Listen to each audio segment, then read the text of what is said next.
दोस्तों good morning. और आज है रामनवमी का त्यौहार और आज के दिन ही श्री राम लला का जन्मदिन हुआ था और वो हमारे धरती पर मनुष्य का रूप धारण कर कर आए थे। दोस्तों आज के दिन मेरा बन्नी भी कितना ज़्यादा खुश है, खूब खेल रहा है सुबह सुबह मेरे साथ। और जब हम वहाँ अपने जॉब पे रहते हैं इसको बहुत ज़्यादा मिस करते हैं और अब जब हम घर आए हुए हैं तो इसके साथ खूब खेलते हैं, बहुत ज़्यादा खेलते हैं। तो रोज़ की दिनचर्या की तरह अभी भी हम अपना काम शुरू करेंगे घर पे, जैसे हम वहाँ पे करते हैं। पहले हम जहाँ पे सोए थे अपना बेड क्लीन करेंगे। बेड क्लीन करने के बाद अपने पूरे घर को अच्छे से स्वाइप करने वाले हैं और उसके बाद कुछ अच्छा सा मज़ेदार सा आज खाना बनाने वाले हैं, क्योंकि आज तो कुछ अच्छा बनना चाहिए ना, आज तो रामनवमी है। अभी जो ये आप बेड दिख रही है मेरे पापा का बेड है। पहले इस पे हम तीनों बहनें सोया करते थे, लेकिन अब हम तीनों अलग अलग 3 जगह पे रहते हैं, इसलिए अब ये पापा इस बेड पे सोते हैं। और अभी चाय है, दिन की शुरुआत होती है चाय के साथ। अभी बन रहा है चाय मेरे पापा के लिए, क्योंकि मम्मी पूजा करने के बाद ही चाय पीने वाली है। मम्मी के लिए हम ये कढ़ी पत्ता, तुलसी और अदरक और भी पता नहीं क्या क्या ये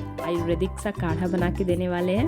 वाली सिंपल सी चाय तो पापा के लिए बन रही है, लेकिन ये जो आप चाय देख रहे हैं ढेर सारी हरी पत्तियों के साथ, ये चाय हमारी मम्मी के लिए बन रही है। और इसके बाद हम साफ़ करने वाले हैं अपना किचन। तो वहाँ पे आप देखते थे ना मेरा किचन कैसा होता था, ये हमारे घर का किचन है। ये ये हमारे रांची में जो हमारा घर है ये वहाँ का किचन है। तो इसको भी मैं ऐसे ही क्लीन करने वाली हूँ पूरे अच्छे से। इसके बाद बढ़िया से अच्छी तरह से अपने किचन को साफ़ करने के बाद अपने गैस चूल्हे को पोंछने के बाद बारी आती है खाना बनाने की। तो ये देख रहे हैं आप काबुली चने, जो कि कल रात ही मैंने भिगो दिए थे। अच्छे से ये फूल चुके हैं, पानी इसमें अच्छे से सोख हो चुका है। और यहाँ ढेर सारा अनियन, क्योंकि जितना ज़्यादा प्याज इसमें डालते हैं उतना अच्छा आपका छोला बनता है। तो मेरे साथ छोले बनाते हुए भी आप सीखने वाले कि हम छोला कैसा बनाते हैं। ढेर सारा अनियन और ये मैगी मसाला, कश्मीरी मिर्च, सब कुछ मैंने काट वाट के अच्छे से रख लिया है। अब हम अपना कुकर चढ़ाएंगे और इसमें सरसों का तेल डालेंगे। और जैसे ही सरसों का तेल गर्म हो जाएगा उसमें हमें डालने हैं 2 तेज पत्ते। और तेज पत्ते लाल होने के बाद हमने यहाँ पे अपने जो पनीर के 2 पैकेट लिए थे उसे अच्छे से कट कर लेना है।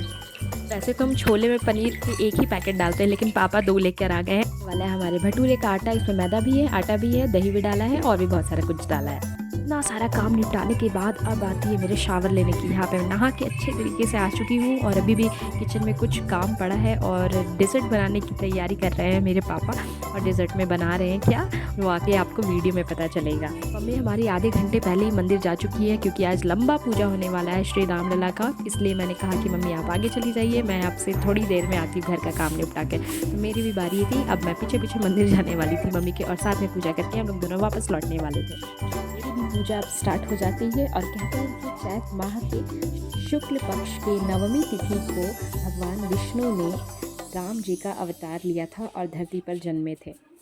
और इसलिए हम इस दिन को राम उत्सव के रूप में मनाते हैं और हर घर में भगवान श्री राम की आज पूजा की जाती है।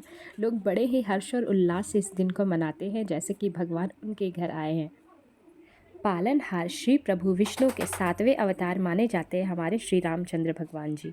और ऐसे में आज माता सिद्धिदात्री की भी पूजा की जाती है, क्योंकि आज नवमी का आखिरी दिन हो रहा होता है नवरात्रि का।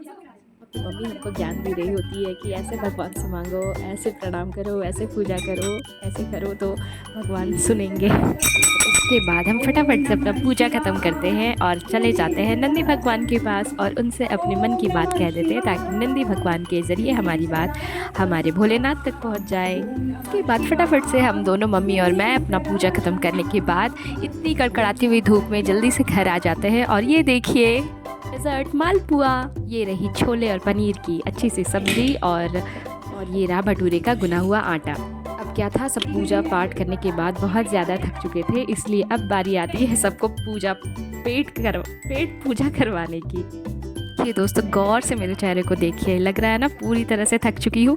थकावट मेरे चेहरे पे आप साफ देख सकते हैं। फिर भी आज तो त्योहार का दिन है, आज तो एक अलग ही उत्साह है घर पे और मेरे मन में भी, इसलिए थकान का एहसास बिल्कुल नहीं हो रहा है। और इसी बात को ध्यान में रखते हुए मैं अभी भटूरे बनाने की तैयारी में लग जाती हूँ और दिखाती हूँ मैं मेरे भटूरे कैसे फूले, एकदम बड़े बड़े। और ये कमाल था दही का, क्योंकि मैंने अपने आटे को गूंदने के बाद काफ़ी देर तक छोड़ दिया था, लगभग 1.5 से 2 घंटे तक। इस बैकग्राउंड वॉइस को इग्नोर करिएगा दोस्तों, क्योंकि मेरी और नेहा की ये बड़बड़ बकवास बिल्कुल चलती रहती है जब हम दोनों आसपास होते हैं। तो और क्यों ना चले भाई, अब इतनी दूर रहते हैं और वापस जब घर आते हैं तो ये तो ज़रूरी है ना।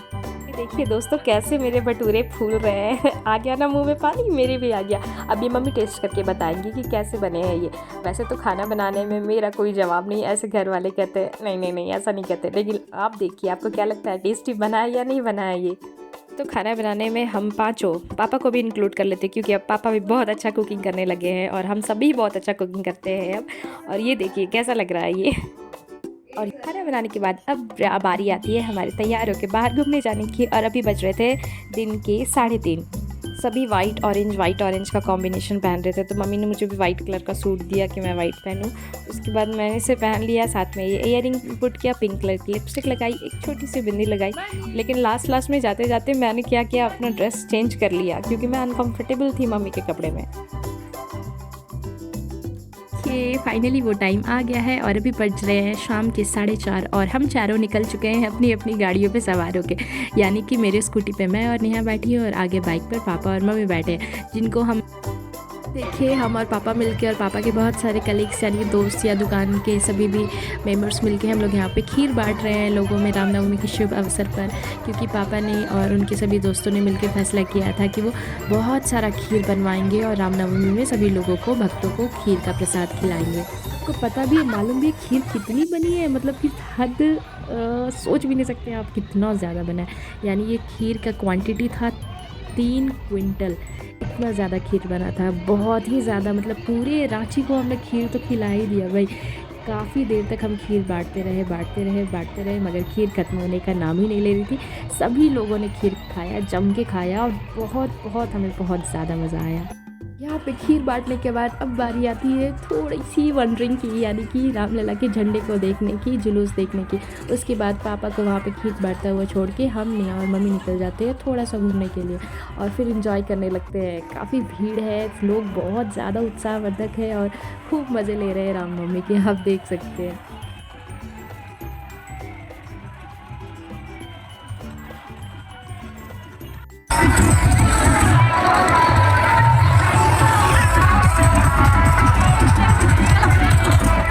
देखिए दोस्तों ये है रांची की रामनवमी। मतलब इतना ज़्यादा भीड़ भाड़ और इतना ज़्यादा मज़ा रांची में ही देखने को मिल सकता है, बाकी जगह का तो नहीं पता, मगर हमारे रांची में खूब मज़े से मनाई जाती है ये रामनवमी।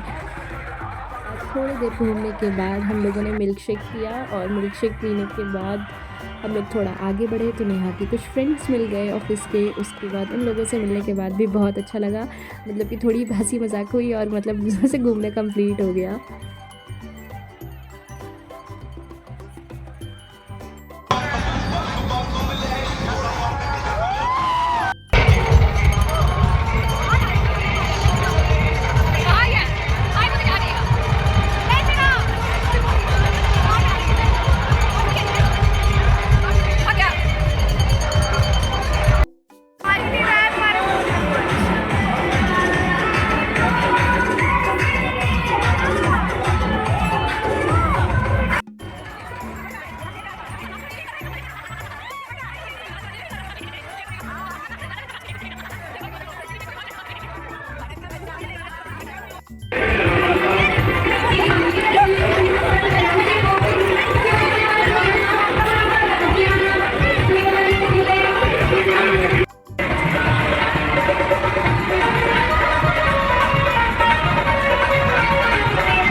और इतना सारा रामनवमी देखने के बाद अब बारी आती है मेरे भी प्रसाद खाने की। तो फिर बहुत मज़े से खाया है प्रसाद मैंने भी।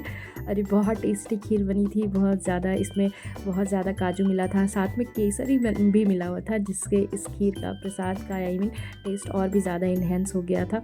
बहुत मज़े लेकर मैं भी प्रसाद खा रही थी यहाँ बैठ के। Last but not the least, मैंने पानी पूरी भी खा लिया और इसके बाद हमारा घूमना कंप्लीट हो गया। और इसके बाद पापा हमें ले जाना चाहते थे काफ़ी रेस्टोरेंट खाना खिलाने के लिए, मगर हमने बहुत सारा ऐसा मतलब अनशन खा लिया था, हमारा पेट ऑलरेडी इतना भर चुका था कि हमने पापा को कह दिया कि हम किसी और दिन चलेंगे खाने के लिए। और इसके साथ ही हमारे यहाँ रामनवमी इस तरीके से रांची में बीता।